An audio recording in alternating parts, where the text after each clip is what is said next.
Hey y'all, and welcome back to my channel. My name is Linda. If you are new here, welcome, welcome. And if you are coming back again, thank you so much for being here and welcome back. So today we are actually going to dive into more milk glass.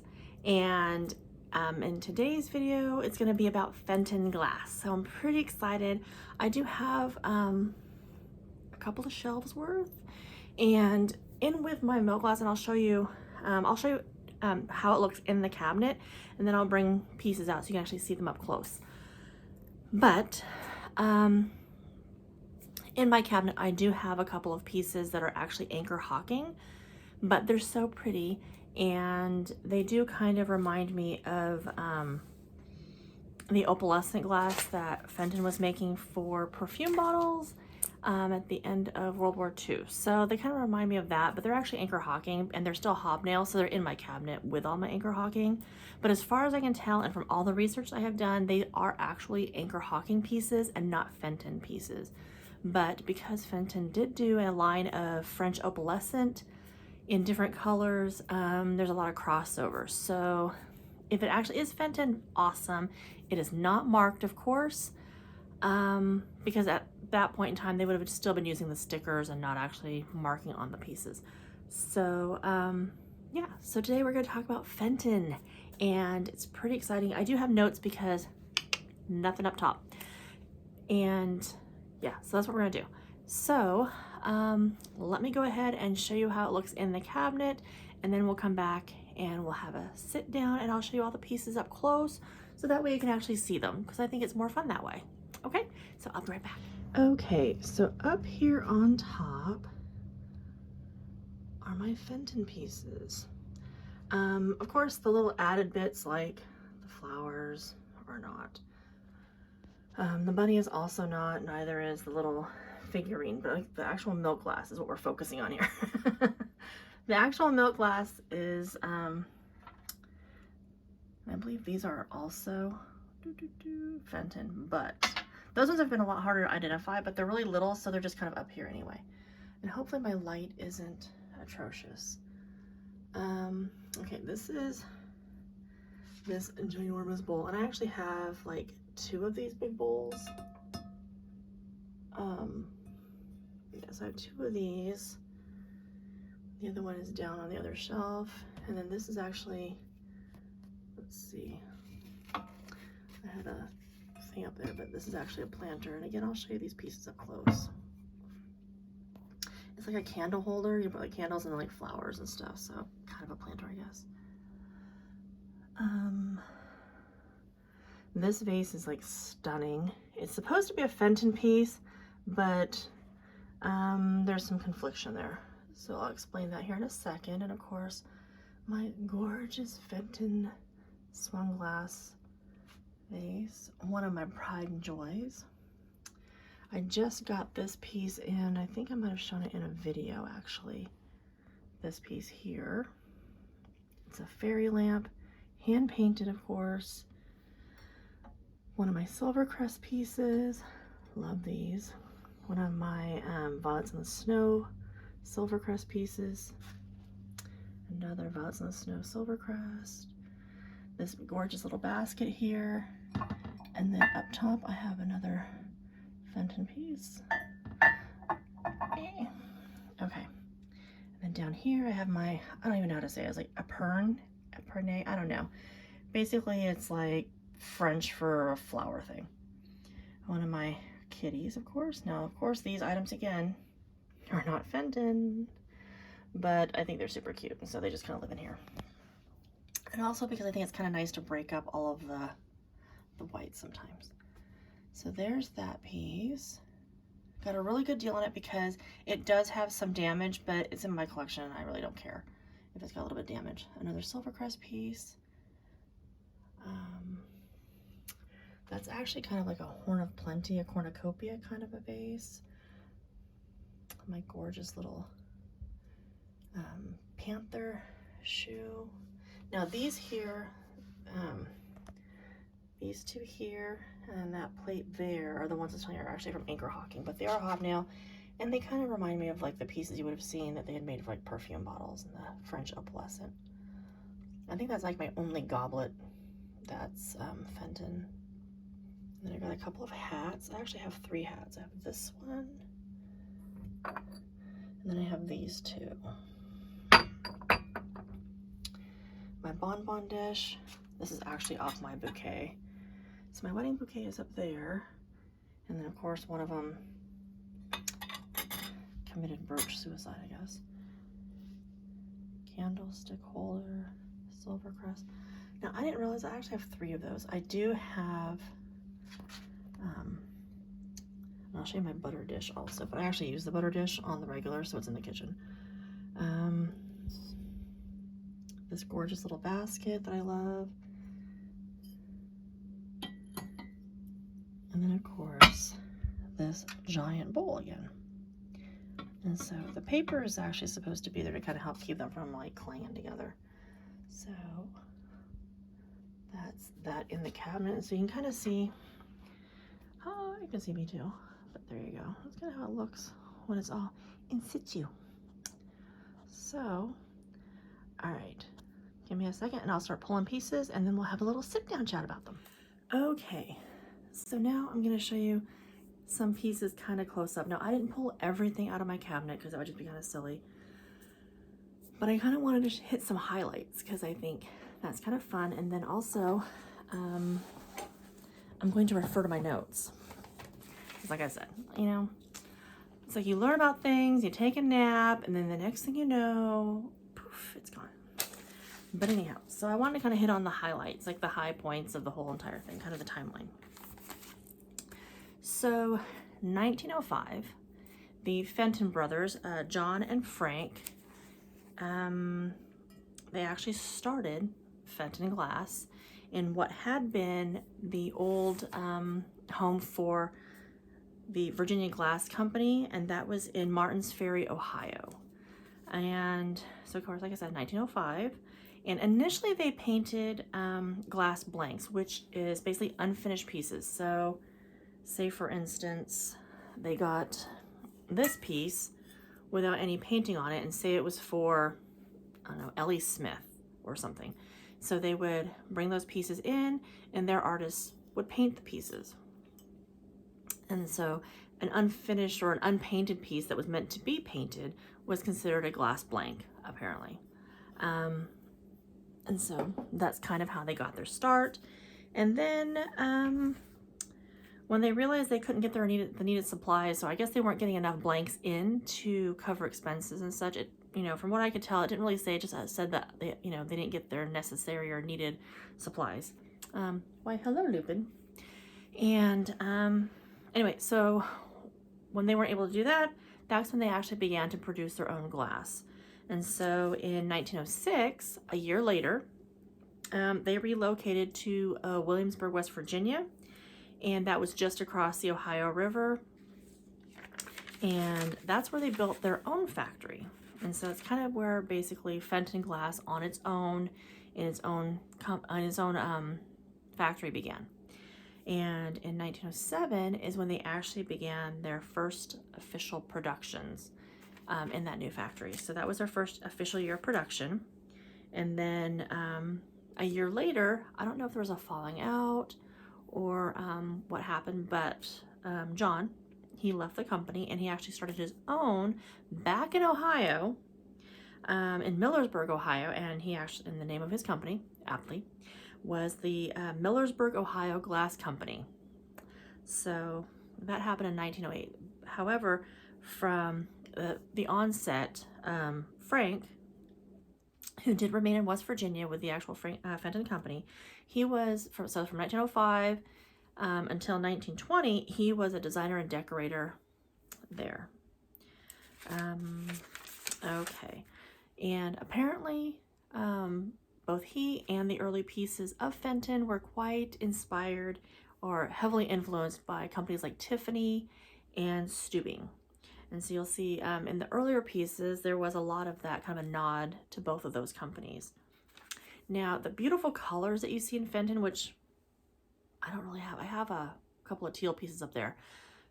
But, and you might have seen them in passing when I did the kind of overview.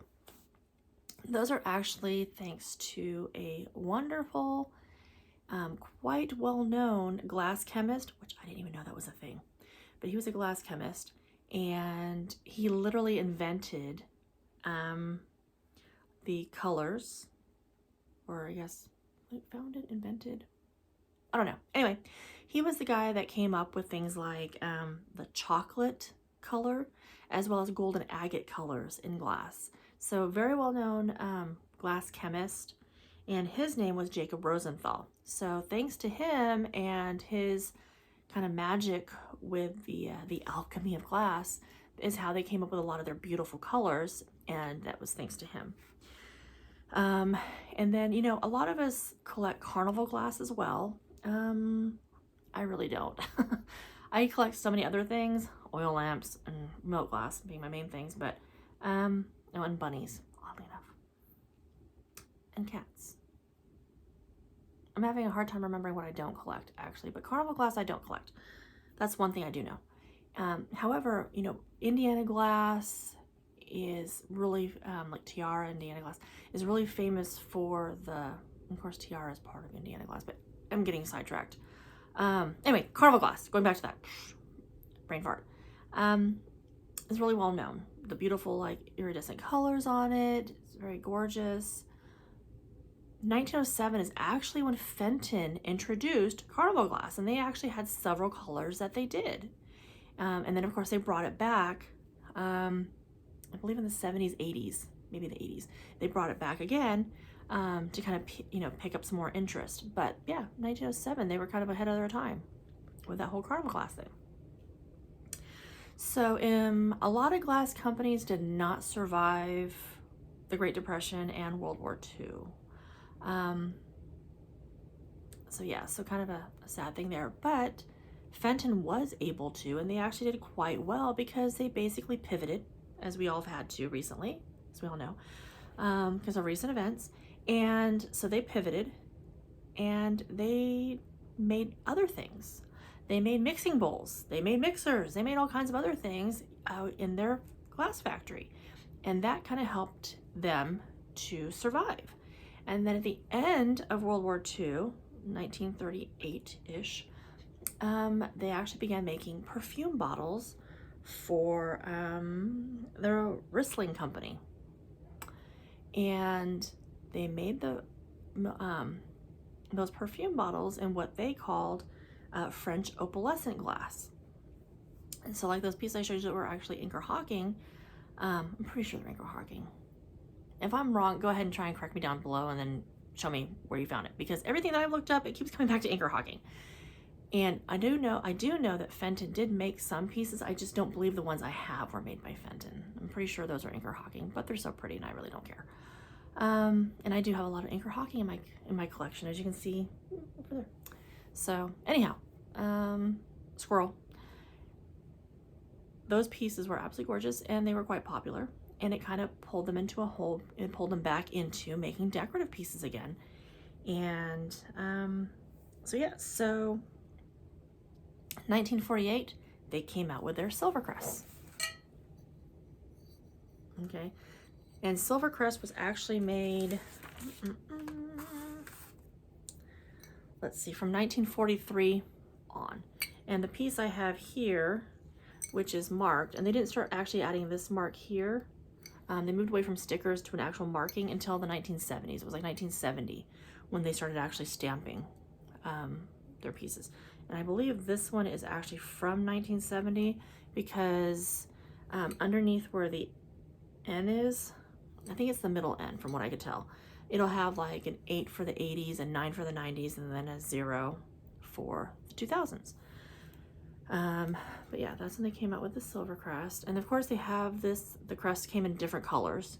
There was like the emerald, gold, pink, blue.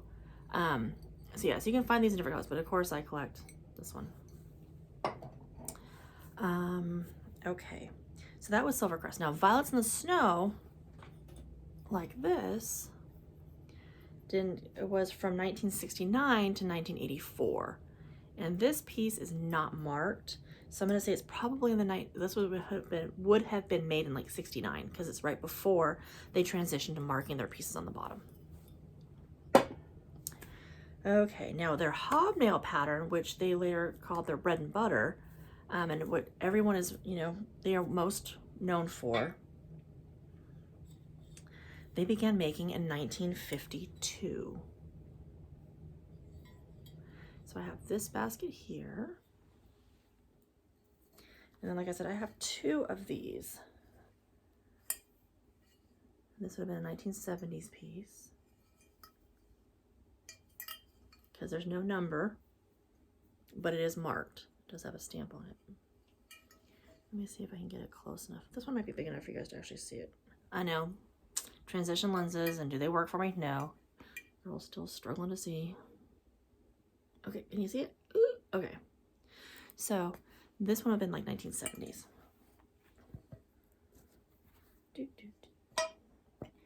And then of course I have my cat head shoe.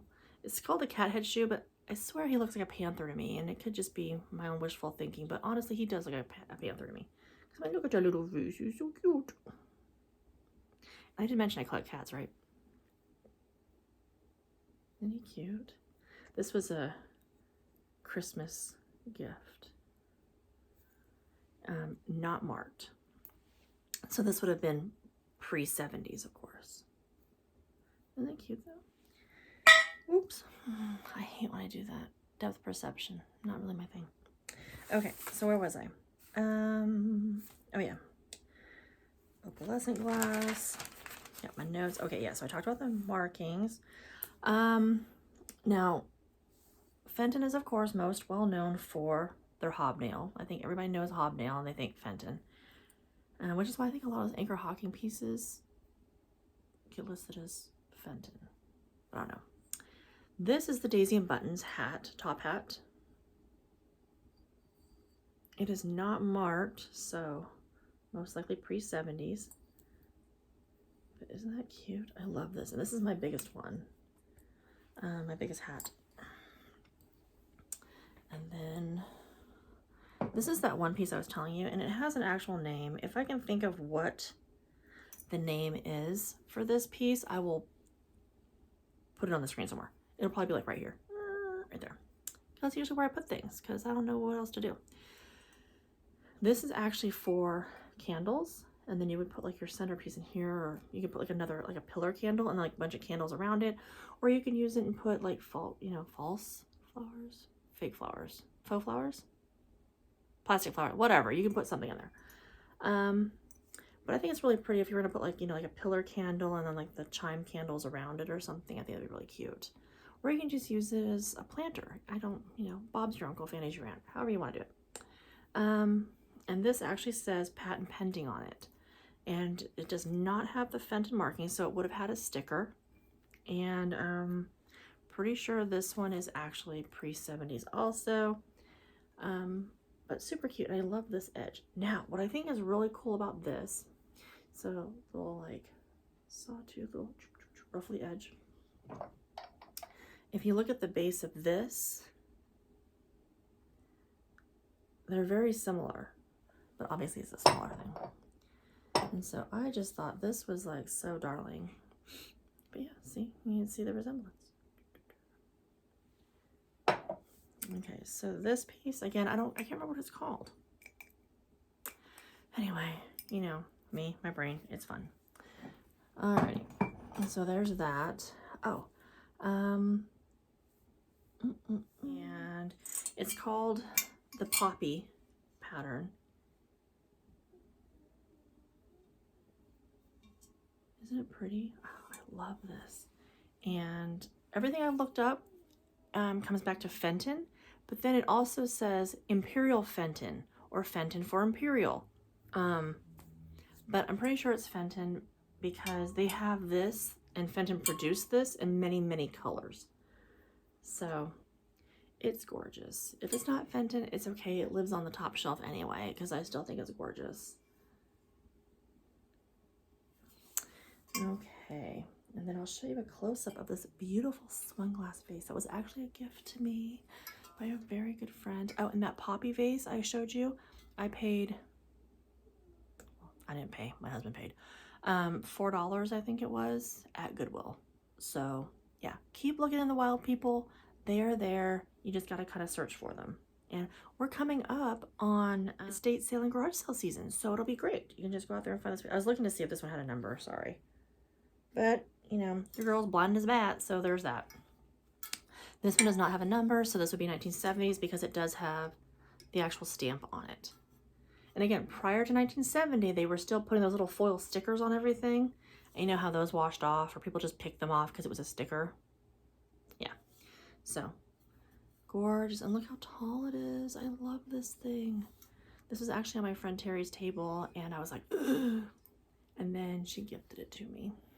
So sweet. Love her to pieces. I actually get a lot of my pieces from Terry. She's amazing to me. But anyhow, this was gifted to me. Love this piece. Stunning piece of Fenton. Is it clean inside? It's fairly clean.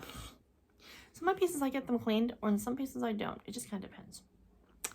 So, let's see. Oh, and then I brought these over so you guys can see these a little more clearly too. So prior to 1970, this is that cornucopia. Isn't it cute? I think it's adorable. I'd love to find a second one. Now, most of my pieces I've stopped collecting multiples of because I noticed I was getting like, it was getting kind of cray-cray. But this one I think would be kind of pretty to put like on a centerpiece, and have like one on each end of the table. You look at the end of the, I just think it's really pretty. And so, but it's, I think it's a vase or something, but it also looks like it could hold a candle. So either way, I think it's really pretty. It is Fenton. One of the other ways you can tell Fenton too is just the quality of the glass. They did a really good job of getting some like really good, like heavy white glass for their milk glass. And of course, milk glass is a term that we didn't start using until about mid-century, in the 1950s, 40s, 50s, 60s or so. Here in this country, I guess is where it kind of started, from what I can find. But yeah, very cool, I think. Another, so again, I'll show you this little piece here. Isn't he adorable? I think he's my only fairy light. No, that's not true. I have a Fenton teal colored one, but I don't have it out on display. But this is my only milk glass one. And I just thought that was so pretty. And sometimes it'll say on them like who decorated them, and this one does. Her name is right there. Isn't that cool? This one was by Louise Piper. Very cute. So I really love this piece. And even though it's not Christmas and it's not poinsettias, it's holly, I don't care. She's still on display. This was gifted to me by the woman who owns the antique shop where our stuff is. Isn't that pretty? I only have the one, but I think it's gorgeous. And it's so soft. It's really soft. It's nice and heavy. And it's a beautiful color white too. Very nice. And so like I was saying, I was trying to keep down, like cut down on like how many multiples I have, but I do have 2 of these. I have 2 of the ginormous bowls. I have 3 of these because they came with all my violets and the snow pieces. I got them as a collection from someone through Marketplace. So yeah, check Marketplace too, because people sell their stuff. I'll tell you, I paid $20 for the 3 bowls like this gorgeous vase, the candy dish I showed you in the cabinet, and the bonbon dish. So I got, was that 6 pieces? Did this one come in that? No, I'm lying. Not intentionally though. It's because I have like 0 memory. This came from an estate sale or an auction online. Roger got me this one. I think it was an auction. The other 2 pieces, the candy dish, the bonbon dish, and then the 3 of these, I got for $20 on Marketplace. That's how it went. But this was in like a whole collection of stuff. Roger put in his bids and he bid it up so that I could have this piece because I'm silly. And if I like something, Roger's going to buy it for me because that's just kind of how it is. Which is why I have 8,000 pieces of milk glass and 200 some odd oil lamps. I need to stop liking things. Oh, and then I was going to show you I love this piece. I use this piece every single day. She finally got a bath because she needed one. But this is my milk glass butter dish. Isn't it gorgeous? Oh, it's so beautiful. No stamp on it, so prior to the 1970s, and I love this piece so much. And it's on my counter and it gets used all the time. Now my other milk glass pieces, I would typically, if my house didn't look like a shrine to a hoarder, I would use them for like holidays and stuff. Like we have Easter coming up and I would make dinner and stuff and I would have all my pieces out for that because I love decorating with this stuff. And I love using the pieces because that's what they were actually meant for. So typically my milk glass would be getting used. However, that's not really the reality right now. But I will show you what Roger just got me because I decided since I have all the blue and white in our bedroom, which you'll get to see at some point, I was like, oh, if I was going to have, and I was kind of toying around with it because I have a beautiful set of, it's, I can't remember the name of it. I know I've shown it before on video, so you have to like flip through, but, it's got like these big green, they almost look like poppy flowers, but they're not. And it's on white china. So pretty, very, very beautiful. And I love them, but, they're green and I'm not really a green person. So I love these, and I had seen on a couple of YouTube channels where they were decorating with blue and white. So he got these in an auction thing for me because I think these will look so pretty. Where'd it go? You know, displayed or even used with milk glass. So I'm trying to get a collection of blue and white china that isn't all crazed out and stuff. To become like my everyday china because I think it's really pretty. And of course, this is just, I think it's just ironware or something, or irons. You got ironstone. Anyway, so gorgeous. This one's actually Blue Willow from Japan, so this is actually an old one. But I really want the Johnson Brothers is what my dream set is. But anyhow, what was I saying? Oh yeah. Anyhow, my train's starting to derail. I thought these would be gorgeous, and so he got me 5 of these to start my collection of blue and white to eventually become companion pieces to all of my gorgeous milk glass. I just think these are so pretty. I don't know why I do this to myself, but I do every time. I don't know why. But I think they'll be really pretty, like sitting out and stuff. And there is a YouTube channel. They also did a video not too long ago on their milk glass collection. They did a couple of them, and it's my take on home and garden. I love their channel. Their house is beautiful and opulent, and so it's like goals. Yeah, goals. But he did a table setting with like all of his blue and white china, and I thought, oh, it'd be so gorgeous if you just tossed in more milk glass. Yeah, like drool. It was not pretty. Yeah, it was drooly, but that's okay. So anyhow, let's finish up our Fenton, shall we? Before I totally squirrel out on you.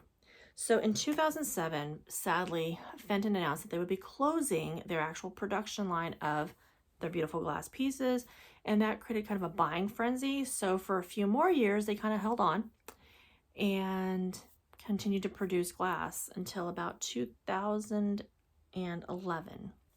And then they turned, and again pivoted, as they had done.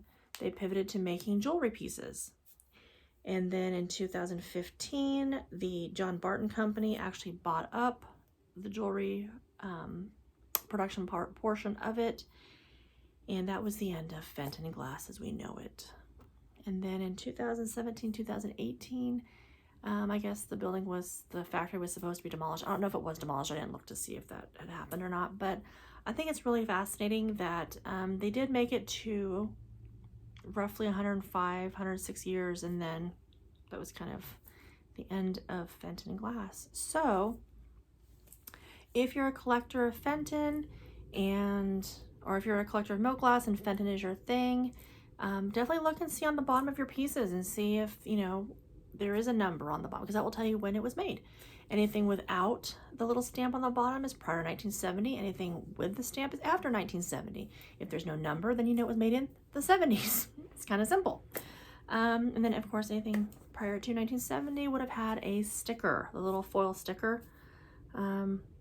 Those are kind of the bane of my existence, because a lot of times they're either half on, half off, smudgy, or they're just sticky spots where they used to be. But so I think in the next one, in our upcoming video, I will decide, because I still have Indiana glass, I have Anchor Hawking, I have Ellie Smith, Westmoreland, who else we got back there? Imperial, and Kemble. So I may end up combining a couple of them because I don't have a ton of some companies, so we'll just see how they're being represented and if I have enough to make a full video, or if I need to kind of combine things to kind of smush things together. And then yeah, we'll kind of go from there. So if you like these kinds of videos, if you don't mind the fact that I'm a babbling baboon half the time, please like and subscribe. It means the world to me. Once I get to 100 subscribers, I'm gonna do a giveaway, and yeah, it'd be super exciting. And it'll probably be a milk glass related piece, because those seem to be my most popular videos and people really seem to like milk glass. So I'll find something yummy and that will be our prize once I hit 100 subscribers. So like, subscribe, hit the bell notification. Doesn't cost you anything, but I'll let you know when I have another Babbling Monkey video for you. And collect what you love what you collect. Thank you guys so much for being here and for putting up with my babble. And I will see you guys soon for the next installment of Milk Glass. Yay! Thanks so much. Bye, y'all. Mwah.